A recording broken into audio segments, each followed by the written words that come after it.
Good afternoon. I'm Dr. Brian Shapiro, a marketing segment manager at ATCC.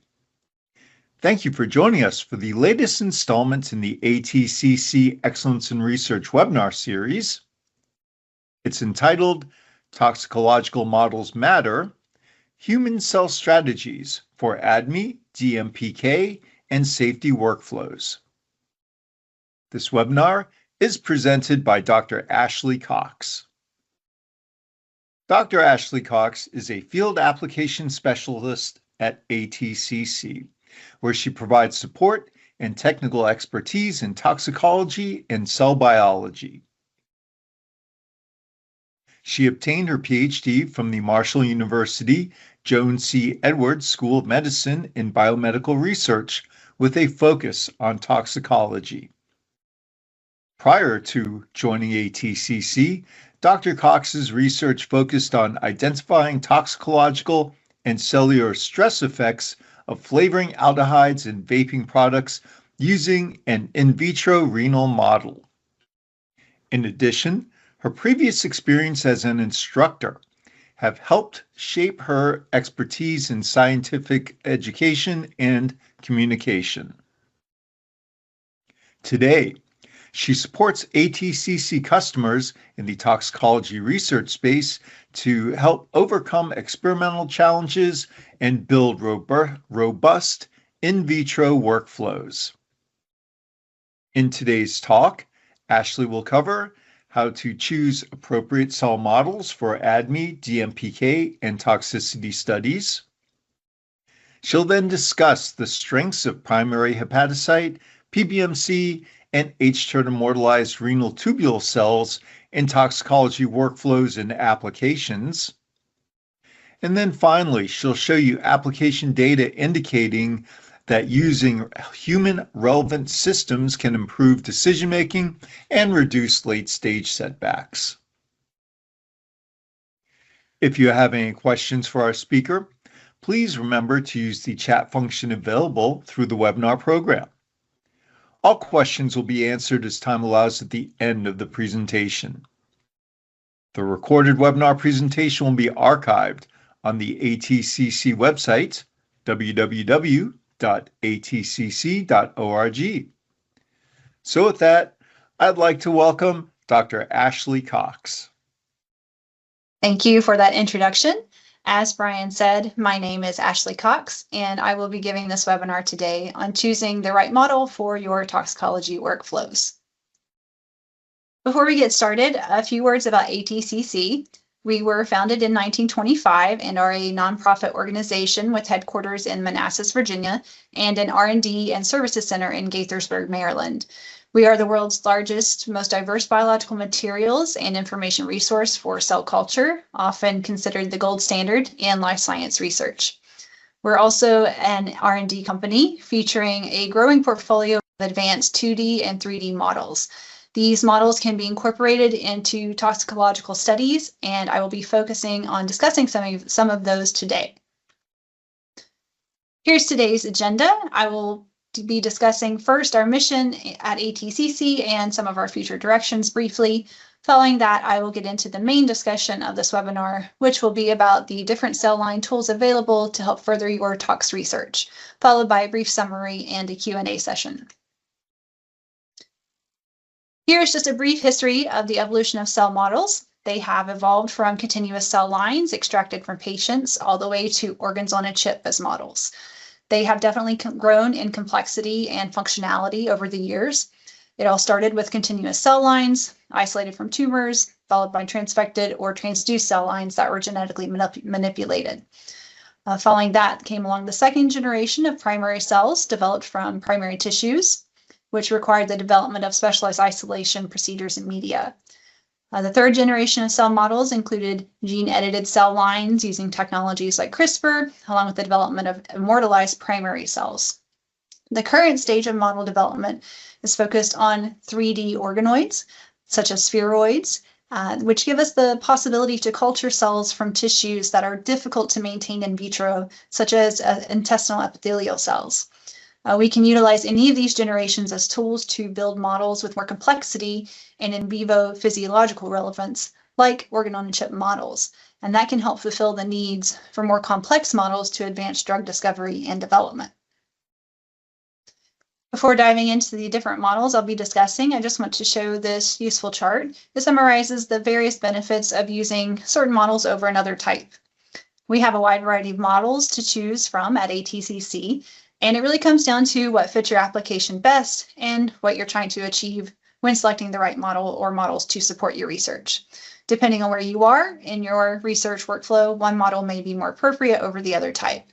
So on the left, we have continuous cell lines, which are generated from tumors. So they have great proliferative capacity, but are generally very robust and easy to culture, but they tend to be genetically unstable and therefore have low biological relevance with regards to tox studies. Next, we have primary cells, which are isolated directly from normal primary tissue. These cells are diploid and have excellent genetic stability, but since they are primary cells, they do have limited proliferative capacity, usually 10 to 15 doublings or 6 to 10 passages. So they have limited experimental reproducibility, as you can only get a finite number of cells out of a specific donor organ. But they do offer the highest level of biological relevance by closely mimicking the in vivo state, and they have excellent predictability in tox studies. Then the last model on the right, hTERT cells, are genetically modified primary cells. These retain the near normal functionality while exhibiting the growth and proliferative capacity of continuous cells. Also, each line is derived from a single clone. So there's limited variability introduced from lot to lot. These offer the best of both worlds, combining the best of continuous cells with the best of primary cells. So every model has its strengths and weaknesses. If you are performing a large screen and need a lot of cells, continuous cells might be your best bet. As your target narrows, you may want to screen with a more biologically relevant predictive model. So hTERT cells might be a good choice then. And then when you're finally down to a few likely candidates, you want high predictability, so you move on to a primary cell model.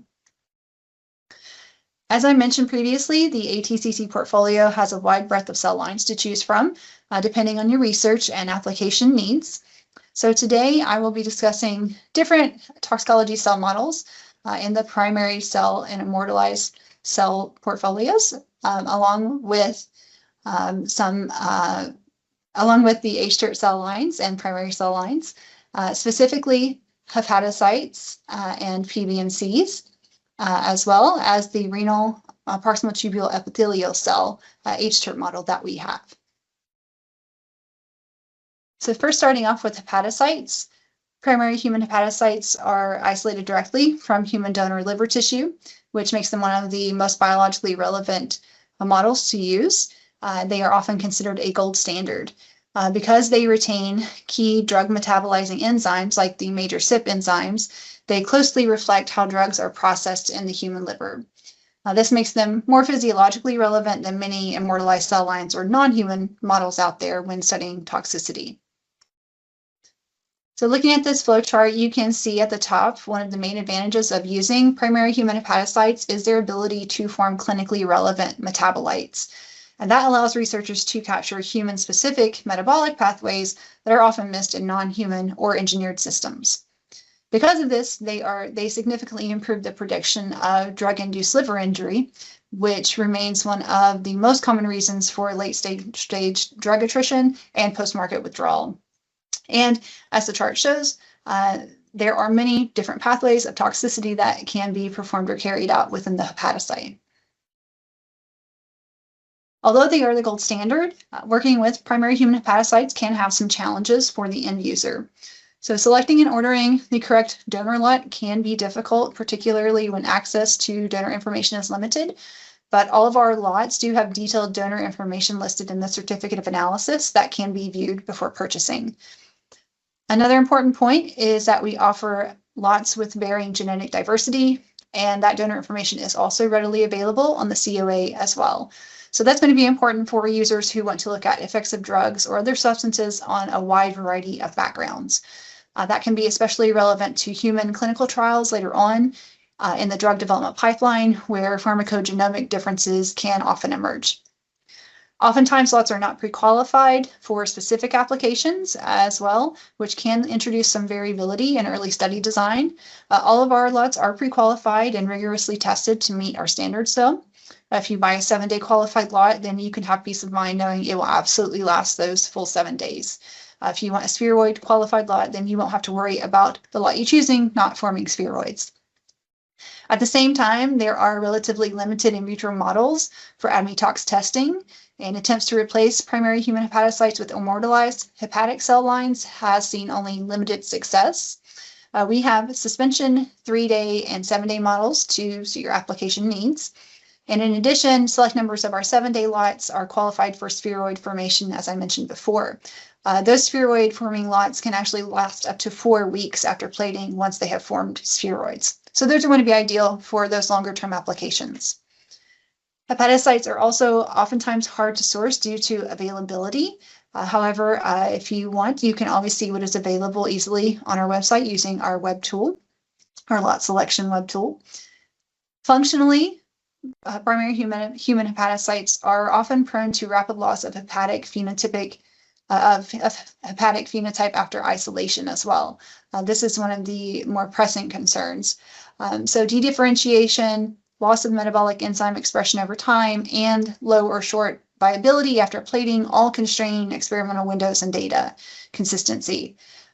Because all of our lots are pre-qualified and tested, however, you don't need to worry about the loss of those key metabolic enzymes. We verify all of the enzyme activity, protein expression, and metabolic function, and give that data to you on the COA.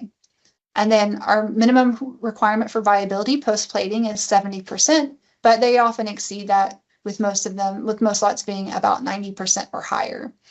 And then finally, genomic and deep molecular characterization data are often not available for these types of lots.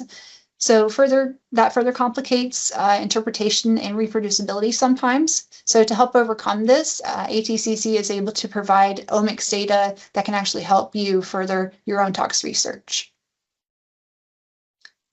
Depending on your type of research and application, you can choose from the 3 types of hepatocytes I mentioned previously. If you're focusing on transporter and induction assays, then the 7-day platable hepatocytes will be best suited for those applications. For enzyme induction and transporters, this will give the cells time to be plated, to polarize, and have functional canaliculi and tight junctions form, and also to be treated with the compounds of interest and then respond. If you're doing more metabolic, clearance, or uptake assays, then those can typically be done using the suspension or 3-day platable hepatocytes. For more advanced modeling, like disease modeling or using microphysiological systems, the 7-day spheroid qualified lots would be the best for those types of studies. So as I mentioned before, our COAs have a large amount of data and information available to the end user, and that includes enzyme activity, protein expression, and metabolic function. We characterize enzyme induction for the major CYPs, and that includes CYP 1A2, 2B6, and 3A4. We have enzyme profiling for phase 1 and phase 2 enzymes. That includes 10 different phase 1 CYP enzymes and 2 phase 2 enzymes, which are UGT and SULT. We also cover the phase 3 transporters as well, which you can also see in the table. So combining all of these together really gives the end user a very detailed look at the enzyme characterization of each lot before they purchase. So that allows the end user to pick and choose which lot is going to be best suited for their needs. As the field moves forward, regulatory agencies are increasingly driving a shift away from animal testing and more towards predictive human-based models.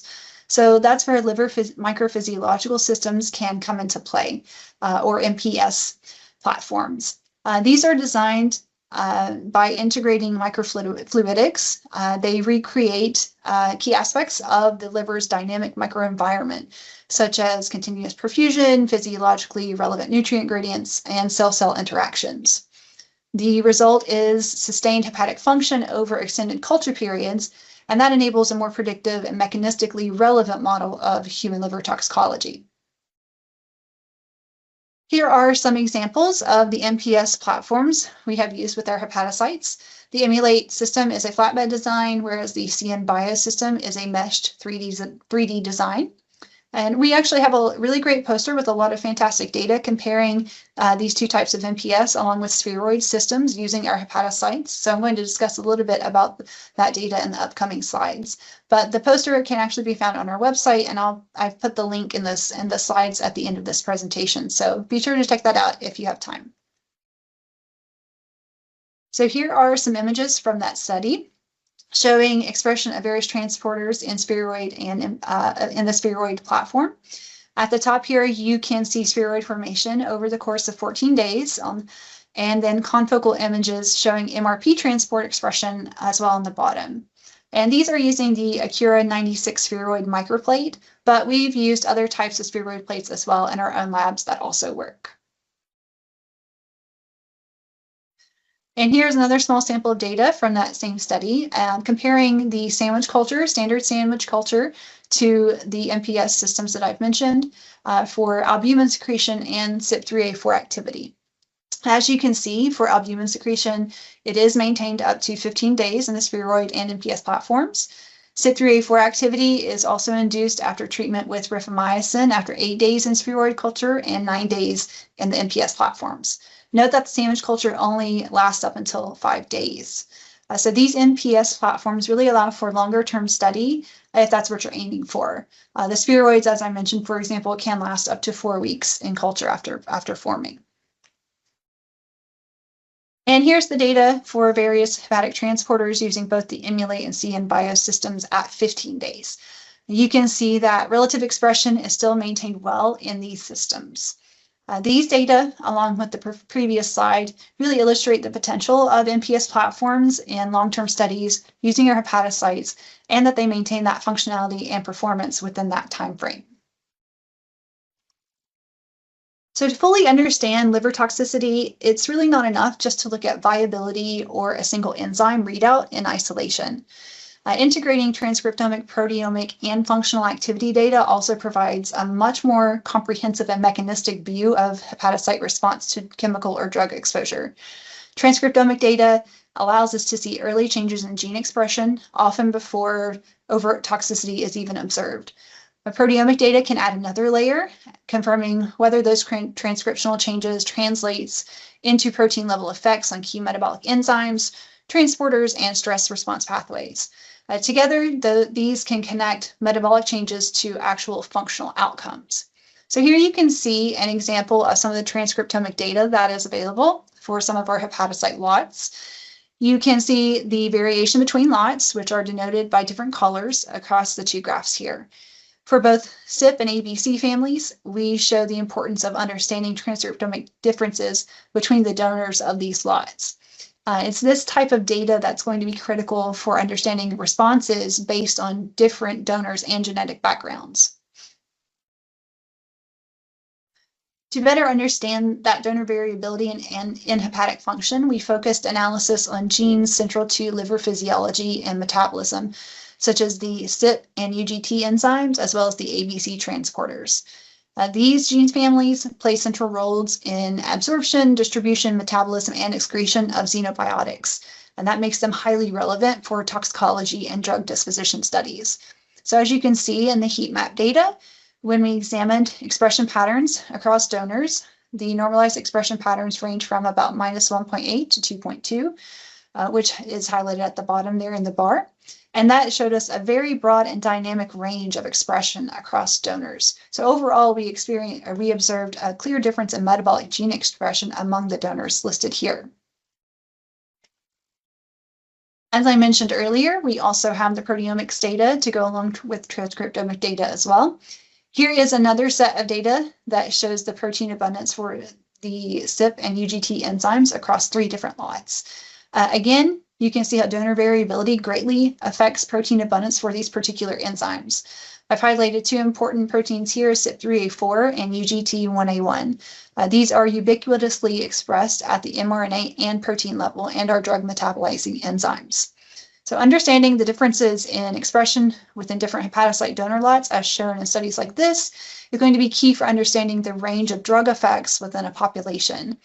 In addition, providing these types of data is extremely important for regulatory compliance and providing robust ADME and safety profiles for potential drug candidates. So to summarize, hepatocytes remain the gold standard for assessing human liver toxicity. Carefully characterized donor lots can help reduce variability and improve reproducibility, addressing one of the more longstanding challenges associated with primary human hepatocytes. When these cells are incorporated into microphysiological systems, hepatic function can be maintained over extended culture periods, enabling a more robust and physiologically relevant toxicology study. Layering in the transcriptomic and proteomic data on top of functional readouts adds another critical mechanistic insight, allowing researchers to link molecular changes to observe toxic outcomes. Ultimately, integrated approaches like this that combine well-characterized hepatocytes, advanced culture systems, and multimodal data generates a more predictive human-relevant toxicology study. So moving on into our next section, we'll shift focus to our immune primary cells, specifically peripheral blood mononuclear cells, or PBMCs, which also play a critical role in many adverse drug reactions. PBMCs are widely used in toxicology research to assess immunotoxicity and immune-mediated safety risks. Because PBMCs are comprised of multiple immune cell types, including lymphocytes and monocytes, they provide direct access to a functional human immune response in vitro. PBMCs aren't used only in toxicology testing, however. They have a wide range of applications, as you can see here. They can, of course, be used for immunological research as well as immunotoxicity testing, but their use cases span a wide range of fields like cancer research, regenerative medicine, and vaccine development. Similar to hepatocytes, there can be some challenges when using PBMCs, one of which is donor information that can be hard to obtain. But all of our lots do have that detailed donor information listed in the COA that you can view. We offer lots of varying genetic diversity as well, and that donor information is readily available to you in that COA. So that's going to help the end user decide which lot is most relevant for their application and to generate robust responses across differing genetic backgrounds. PBMCs are, of course, made up of different types of immune cell populations. It's therefore important to characterize each lot based on those cell populations. We characterize each of our PBMC lots for the markers listed here on the table. We can also work with you to find a lot that matches your specific needs. So for example, if you're, you're looking for a high CD8 positive population, we can help select that lot that matches your needs. Preclinical models often fail to accurately predict human immune responses, leading to poor translational outcomes. Our PBMCs can be used for those predictive, high-fidelity models for physiological relevance, which are ideal for modeling immune responses, screening immunomodulatory compounds, evaluating off-target effects, and generating iPSCs.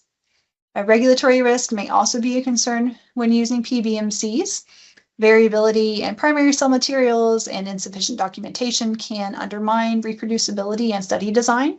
However, our lots are rigorously characterized for reproducibility and traceability, and they are ethically sourced from IRB consented donors. Human leukocyte antigen, or HLA data, can also be very beneficial to end users who use PBMCs, but oftentimes that data is not accessible. However, ATC has worked to make that data available to you upon request if you are using our PBMCs. Scalability and workflow constraints can also be created due to inconsistent lot sizes and formats incompatible with high throughput or GMP adjacent workflows. However, our lots are available in 25 million cells per vial formats. They are cryopreserved for long-term use, and they are compatible with high throughput platforms and GMP adjacent environments. And then finally, one of the biggest hurdles is may simply just be finding the lot that matches your specific needs. We have a great lot selection form on our website that can actually help you find the best lot that matches your application. And just to follow up on that last point, this is our lot selection form. This is available on our website. It's a new feature that we have and can help any customer find the PBMC lot that's right for them. All you have to do is fill out this short form, and then that information goes to our team, and we can start the process of finding the best lot that matches your application. So this can be a really great tool to help you focus in on what exactly you need, which is typically not available with other PBMC providers. So moving on, I just wanted to highlight some of the real-world impact of PBMCs can have in safety assessment. This slide shows an example from a peer-reviewed paper, a cancer therapy study, evaluating the potential of an onco-MIR inhibitor or oncogenic microRNA inhibitor. MIR is referring to microRNA. Onco-MIRs are microRNAs associated with oncogenes. So in this work, researchers used our PBMCs in their study, and they focused on microRNA 155, which is an onco-MIR, and it's known to be overexpressed in several lymphomas and leukemias and represents an attractive target for precision cancer therapy. While the goal was to selectively inhibit tumor-associated pathways, it was also critical to demonstrate that these novel therapeutics did not induce unintended toxicity in normal human immune cells as well. PBMCs were used as a physiologically relevant control population to assess immune safety. Cytotoxicity was evaluated by measuring PBMC viability across increasing concentrations of the candidate compounds. As shown in the data here, cell viability remained largely unchanged relative to controls, supporting the conclusion that the compounds did not elicit overt cytotoxic effects in healthy human cells and healthy immune cells. This example shows how important PBMCs can be and how they can play a critical role in that translational toxicology.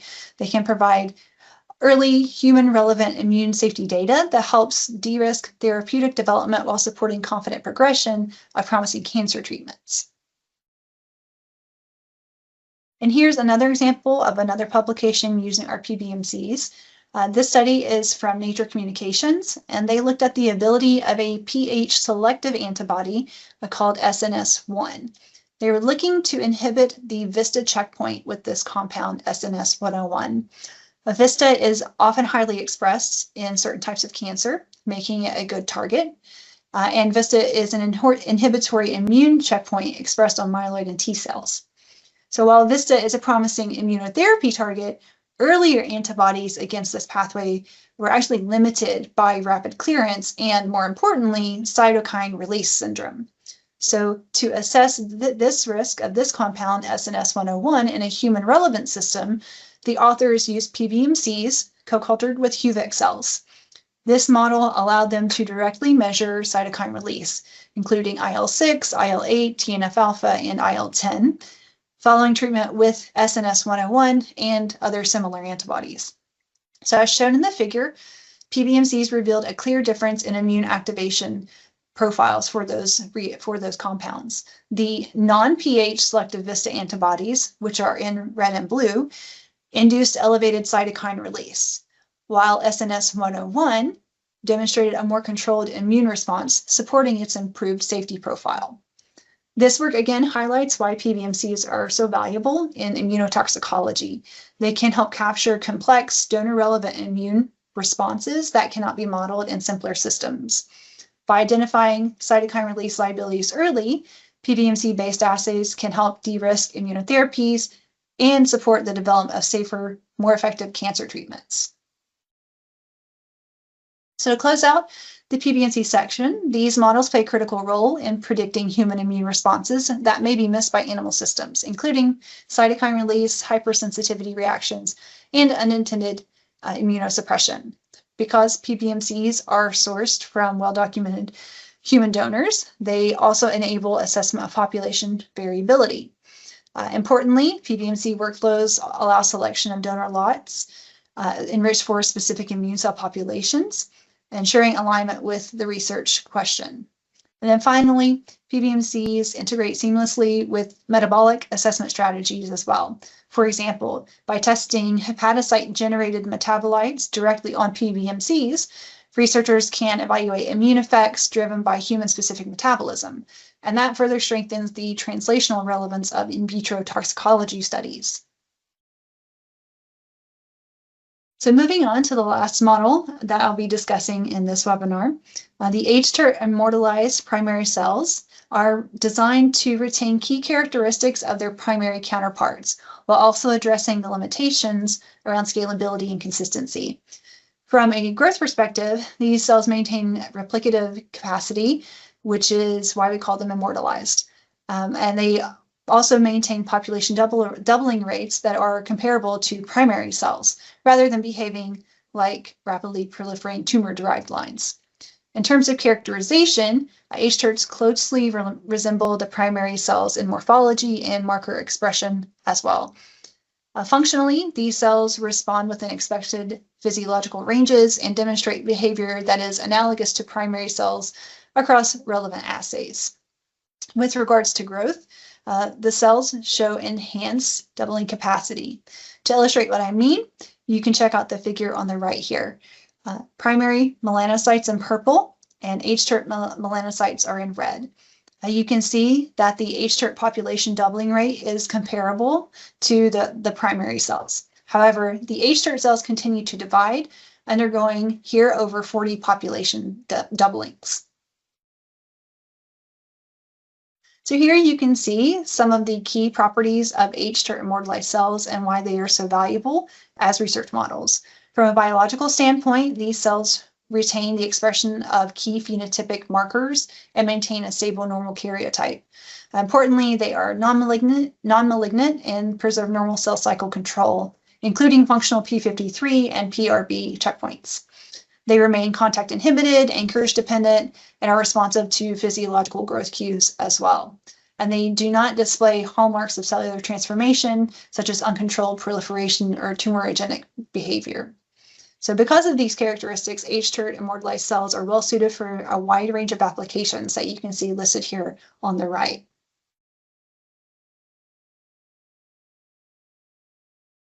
Building on the challenges that we've discussed with primary human hepatocytes and PBMCs, we also offer both primary and immortalized cell solutions that are authenticated through rigorous quality control and tested for common biomarker expression and cell performance. So when using primary cell lines in toxicology research, there are several well-recognized challenges that can limit study design. Primary cells have a finite lifespan, which can create ongoing issues with supply and lot-to-lot variability and reproducibility.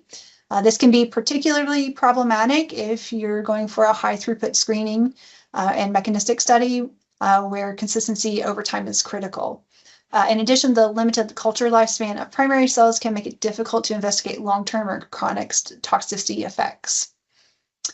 hTERT-immortalized cells help address many of the limitations shown here, however. They provide an effectively unlimited and consistent cell supply, supporting reproducible studies across experiments over time.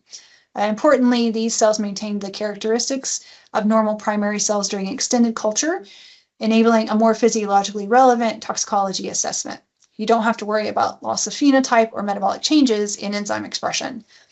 This stability allows researchers to investigate tissue-specific toxicities and to design chronic or repeated exposure studies that are simply not feasible with conventional primary cell models. So ATCC has developed several hTERT cellular models.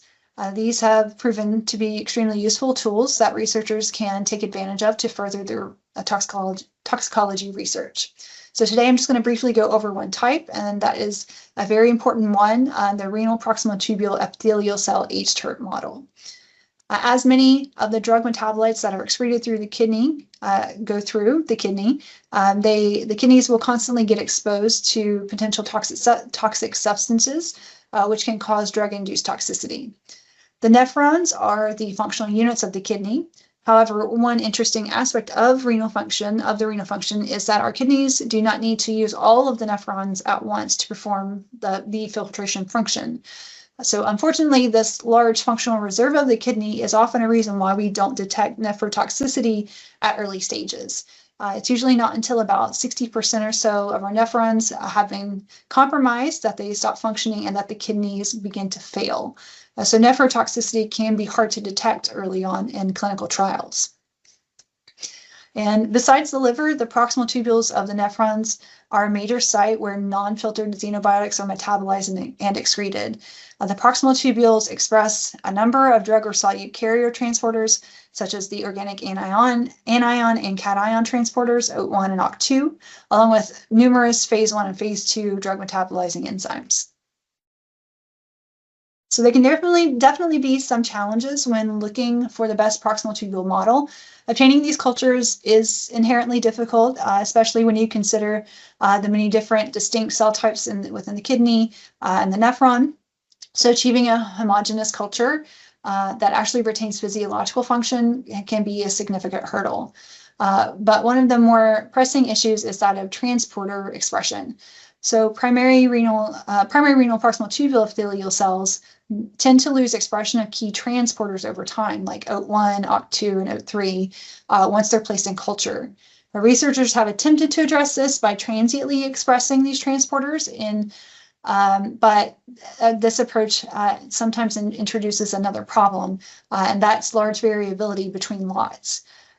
So turning to continuous cell lines, the commonly used models like LLC-PK1 present a different but also important set of limitations as well. So these lines do not originate from human kidney tissue, which is already a significant concern for translational relevance. Beyond their origin, continuous lines are also derived from cancer cell lines, meaning their biology is fundamentally altered compared to healthy native tissue. So how can we address these issues in kidney models for toxicology research? The renal proximal tubule epithelial hTERT model at ATCC is derived from human renal proximal tubule epithelium, and it maintains those important endogenous transporters that are important for ADME and safety testing. We did extensive characterization of the cells by comparing this line with its primary counterparts and showed that the cells exhibit uniform expression of E-cadherin epithelial marker and the CD13 renal marker, and also form 3D dome-like structures. They can be cultured continuously while also maintaining a consistent predictability across many different types of workflows. And they maintain physiological relevance even after passaging many times, which is key for regulatory compliance. So here is a great example of a peer-reviewed publication using our hTERT renal proximal tubule epithelial cells to form proximal tubule organoids for the evaluation of nephrotoxins. In this study, the authors developed a 3D organoid model using our hTERT-immortalized human renal proximal tubule epithelial cells, and they formed what they called tubuloids in a high throughput format. So compared to traditional 2D cultures, these tubuloids exhibited more physiologically relevant features, including tubular architecture, lumen formation, proper cell polarity, and expression of key proximal tubule markers. When exposed to known nephrotoxic compounds like cisplatin and cadmium, the 3D tubuloids showed increased sensitivity relative to 2D monolayers. Transcriptomic analysis also demonstrated that the 3D model also closely resembles human proximal tubule tissue, supporting its improved translational relevance for nephrotoxicity testing. So you can see here in these images, they were taken at day 10, and the tubuloids displayed several key markers for proximal tubules like aquaporins 1 and 2, and then there's OAT1 as well, OCT2, and SGL2 as well. Then here are some additional images from that same study showing combined imaging. Now you can see those important transporters like aquaporin 1, OAT1, and OCT2 that are clearly expressed using the hTERT renal proximal tubule epithelial cells.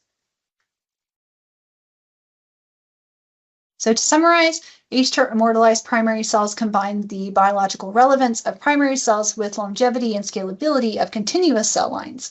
This enables researchers to access primary-like functionality without the limitations of finite lifespan. Because these models are stable and reproducible across many passages and experiments, they support consistent toxicity assessment over time. This makes them particularly well suited for long-term and repeat dose studies that are difficult or impractical with conventional primary cells. Importantly, hTERT-immortalized cells can serve as an ideal complement to hepatocytes and PBMCs within integrated ADME testing strategies, helping to build a more complete and predictive picture of human safety risk. So to wrap up today's webinar, ATCC offers a comprehensive portfolio of human relevant cell models designed to support predictive toxicology across drug discovery and development. Depending on where you are in your current research workflow, one model may be more appropriate than others. It really just comes down to what your application is and what you want to achieve through your workflow. So of course, we have the primary human hepatocytes, which remain the gold standard for ADME and liver toxicity testing. And then we have the PBMCs that add that additional essential immune safety dimension, offering access to diverse, quality-controlled human immune populations for evaluating immunotoxicity, cytokine release, and immune modulation that animal models may often fail to predict. And then finally, we have the immortalized primary cells, or the hTERTs, to bridge the critical gap, delivering primary-like biology with the consistency and scalability of continuous cell lines. Their stability makes them particularly well-suited for those long-term repeat dose studies and high-throughput toxicity workflows as well. So taken together, integrating hepatocytes, hTERTs, and PBMCs enables a more complete human-centric approach to toxicology, improving mechanistic insight, reducing late-stage risk, and supporting more confident decision-making throughout development. And you can find more about each of these by visiting the link here to our website. And then here are some resources for you if you are interested. These links will take you to various pages on our website. I've listed the landing pages for each model, as well as their brochures, and some relevant presentations and videos as well. And just to mention, we will be attending the upcoming Society of Toxicology conference on March 22nd. So I wanted to share some of our presentation and poster info with you. We have several poster presentations, which I have listed here. And you can also visit us at booth 1143, which is actually right beside the Tiny Talks Talk Theater, where one of our great scientists, Carolina Lucchesi, will be giving a talk on MPS platforms. So be sure to stop by our booth to have a chat or visit our posters and talk with those authors if you have a chance. Thank you for joining us today. We can go ahead and take any questions you may have. All right. Well, thank you, Ashley, for the excellent presentation. In just a few moments, we will begin our Q&A session. Please remember to use the chat function that's available through the webinar program to submit your questions. And also, this session will be archived on the ATCC website, www.atcc.org.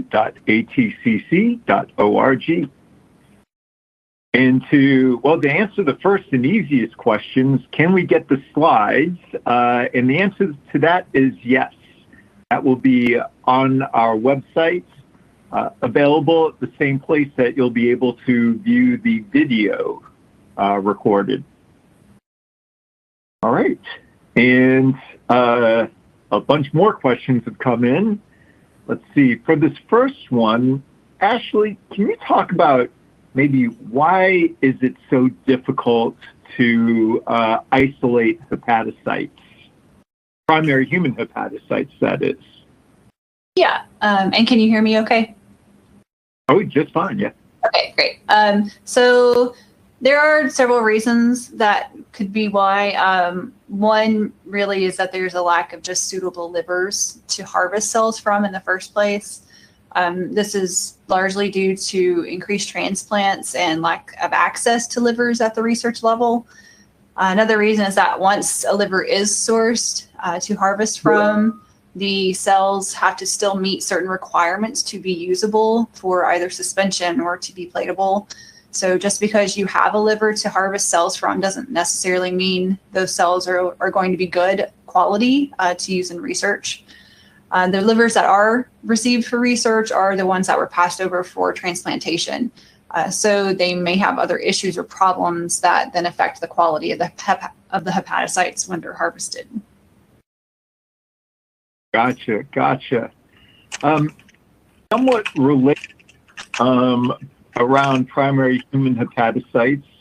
Ashley, how can you get omics data for hepatocyte lots? And that's presumably for ATCC primary human hepatocytes. If you need the transcriptomic or proteomic data, you can just contact us through the ATCC website, and then we can get in touch with you and you can receive it that way.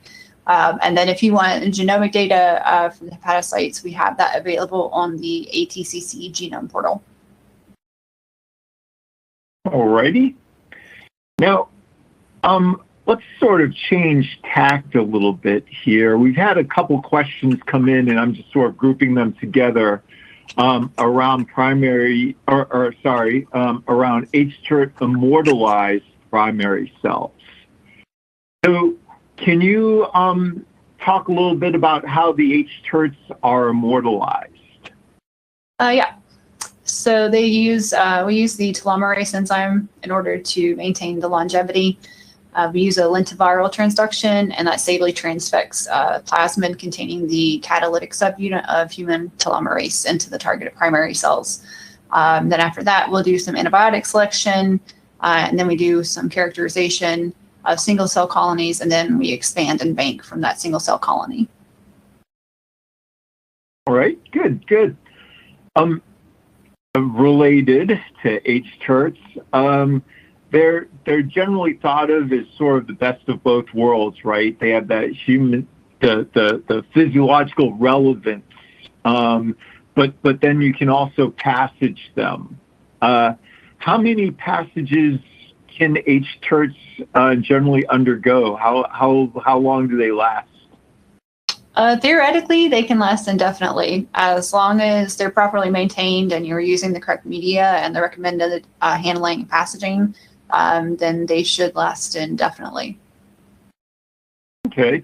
I think I should probably pop in and add the caveat that every 10 passages or so you should get them authenticated or with a fresh from your seed stock, or not your seed stock, but your working cell bank? Yeah. Always make sure to compare back to yes. All righty. Now, sort of switching gears to PBMCs. You mentioned earlier that you can provide more specific cell populations for PBMCs based on users' requirements. So how can you get that done? So it's pretty easy. We have a link on the PBMC page. So just go to our website, atcc.org, and you can search for PBMCs, and that will take you to our PBMC page. There's a contact us for assistance choosing a PBMC lot. And then you can click that and it will take you to the selection form. So just go to our website, look for PBMCs, go to the contact us button, and that would take you to the form, and you can just fill it out, and then that will go to our team, and we can use that information you give us to find you a lot that you need. All righty. Now, bouncing back over to hepatocytes. And this is a very good question. Can primary human hepatocytes be packaged? No, they cannot. So after being plated, they're going to usually start dying off after that last day. So suspension cells, they're only going to last 24 hours. The 3 days are going to last the 3-day platables are going to last 3 days. And then 7-day platable are going to last 7. Now, if you want to use the 7-day platable that's spheroid qualified and you decide to go down that path or use an MPS platform, then those can absolutely last longer. They can last up to 4 weeks for the spheroids, and it varies for the MPS platforms. But they can definitely last longer than those 7 days. But they cannot typically be passage. No. All right. Good. Now, this next question, the asker was definitely paying attention to the presentation. You talked about some culturing spheroids for hepatocytes, primary human hepatocytes, and also in a paper that used hTERT RPTEC. But what's the advantage of using those over a 2D culture?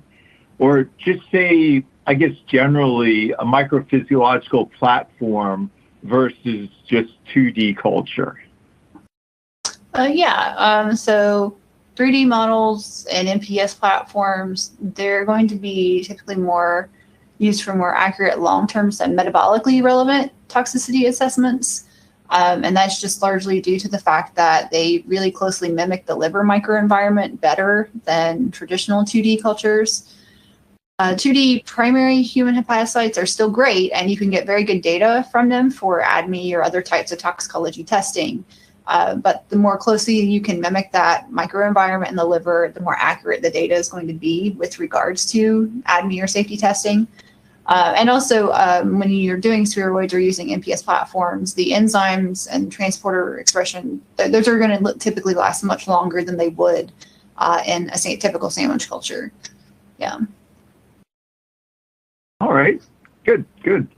Now, do you have any recommended plates for forming spheroids from primary human hepatocytes?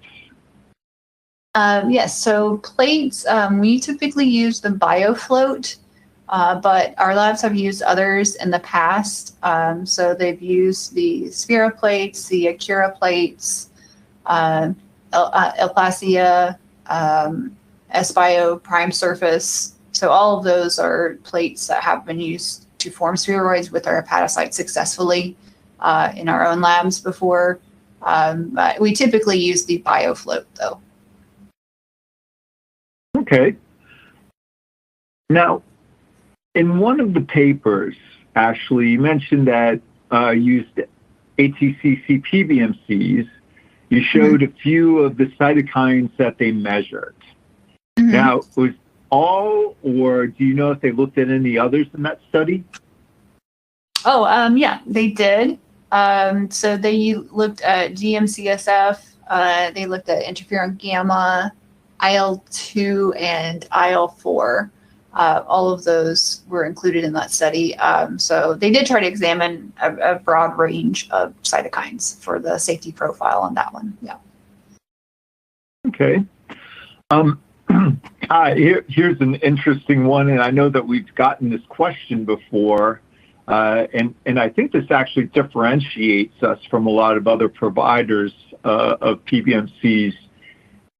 How can you get HLA data for PBMCs?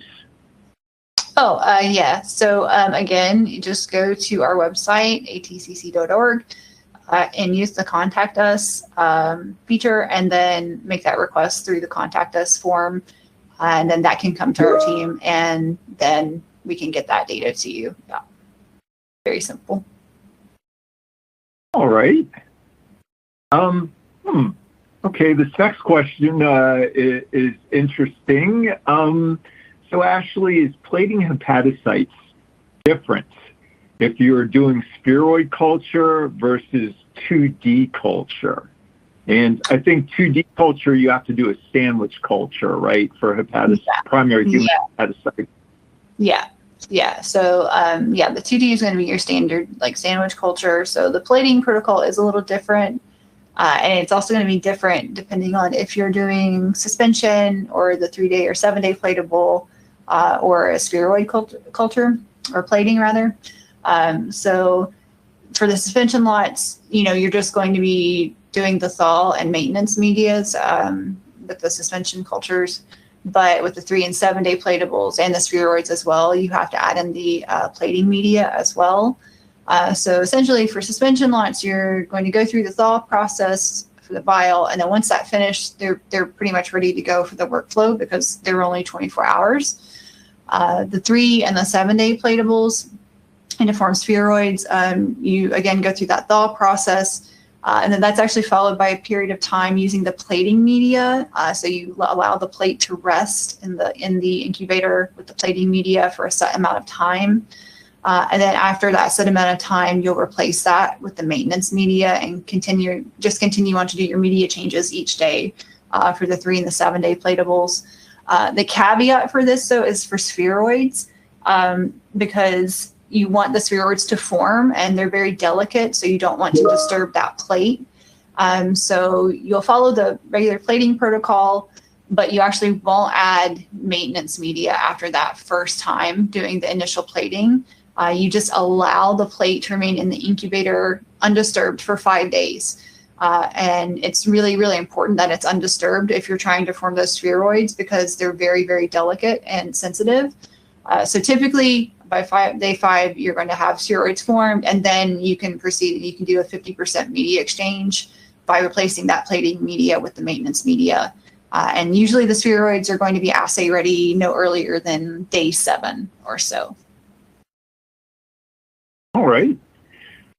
We've had quite a few questions come in. Here's another one that is rather complex. Hold on a second. Okay. So Ashley, while developing vaginal delivery systems, this asker looks at the safety profile of compounds on vaginal, cervical, uterine cells, and they do it either using immortalized cell lines or primary cells. So do you know what key assays or tests you recommend that they incorporate while assessing these safety measures? And then they go on further just to say that in that case, would the safety profile in vaginal cells or other reproductive tract cells be sufficient, or should they include hepatocytes as well? So there's a lot to unpack there. So I would definitely recommend first, if you're making a product that's going to go that you're planning for to go to market, obviously definitely check with like FDA regulations if you're in the US, to make sure you're covering your testing requirements. But generally speaking, hypothetically speaking, it depends on the product that you're testing. So for example, if it's a local product, meaning that it's not going to enter circulation systemically, typically you do not have to do liver testing or hepatocyte testing with those types of compounds for the FDA, for example. Now, if your product or your compound is going to enter circulation, then yes, they typically will require hepatocytes or liver testing. Liver toxicity testing if it's going to enter systemic circulation. Generally speaking, you're going to be looking at things like cytotoxicity assays, so like MTT assay. You might want to consider, epithelial barrier assays, even transepithelial endothelial resistance assays, because it is skin barrier. Things like that would be, I would imagine, hypothetically good to try, but definitely double check with FDA requirements, or if you're outside of the US, with your country's requirements for those types of tests, because they can vary from country to country. Gotcha. All right, good answer. Okay, so for this next question, it's around hTERT. 2 parts. The first part, easy. The second part, I'm not sure. Can hTERT cells be grown as a monolayer? Yes.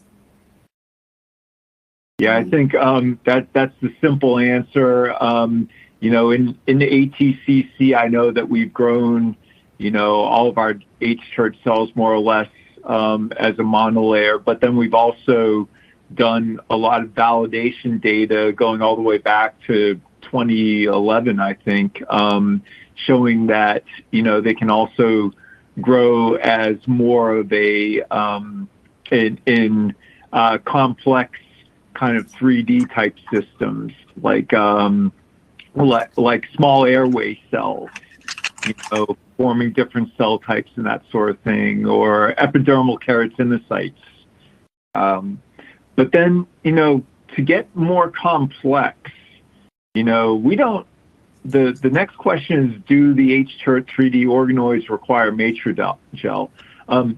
To break down to 2 parts, one, we actually don't have hTERT 3D organoids. But to answer the second part, our organoids do require some gel matrix, either matrigel or ATCC provides one that's called cell basement membrane. So hopefully that answers both of those questions. All right. So then, Ashley, do you have any idea how long the hepatocyte spheroids can maintain the albumin and CYP activity compared with the monolayer? Yeah, so again, it's going to be up to 4 weeks. I don't think we have any data that shows past 4 weeks. That doesn't mean they can't go past 4 weeks. But yeah, so up to the 4-week mark is what we have shown. Mm-hmm.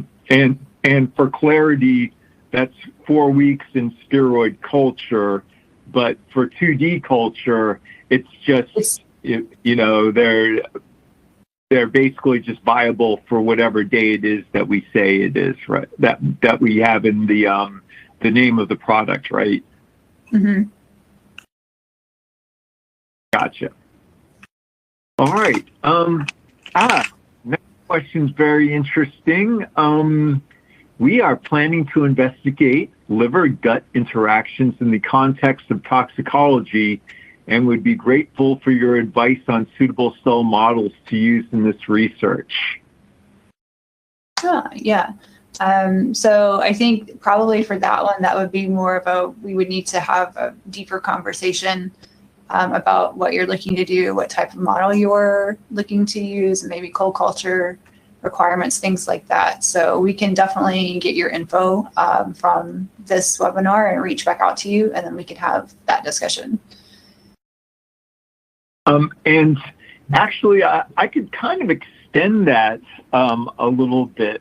So we did last year a collaboration with a company called LockSense, as well as, I believe it was I'm going to get this wrong and get myself in trouble probably, but I think it was the University at Utrecht, in which we did generate a gut-liver axis where we grow, I want to say KCO2 cells in a layer, and then had in a different layer within the same culture primary human hepatocytes. And we did some kind of interesting studies with that. And what we can do is provide you with that PowerPoint presentation after the webinar is over. So thank you for that question, and appreciate the opportunity to share that bit of data around again. So that was actually presented at the Society of Toxicology conference in 2025 at an exhibitor-hosted session. All righty, final question. Ashley, you can take it. I could probably follow up with it a little bit, but our organoids, particularly intestinal organoids, available at ATCC, are they also validated internally? Yes, they will be validated, yes. And we can always provide you that certificate of analysis with it as well. So you can get that little bit of extra info if you need it. Yep. Yeah, they're validated for growth in 3D culture. We actually show pictures that our laboratory took of that. They're validated, they're tested for bacterial, fungal, mycoplasma, and viral contamination as well. And additionally, there is whole exome and whole genome data that's available. We provide that, and actually the depositor, which is essentially NCI, the Human Cancer Models Initiative, provides that data as well. So really, really good question. All righty. And somehow the time has flown by, and we're actually over time a bit. So I guess we can end the Q&A session here. But just to help you jumpstart your toxicology workflows, we do have some promotions on hepatocyte, primary human hepatocytes, and also our PBMCs. So if you are interested, please go ahead and navigate to either www.atcc.org/hepatocytes or www.atcc.org/PBMC. As I mentioned before, the presentation will be available on our website, www.atcc.org. And thank you again, Ashley, for the excellent presentation. And thank you, everyone, for joining today. Have a great day.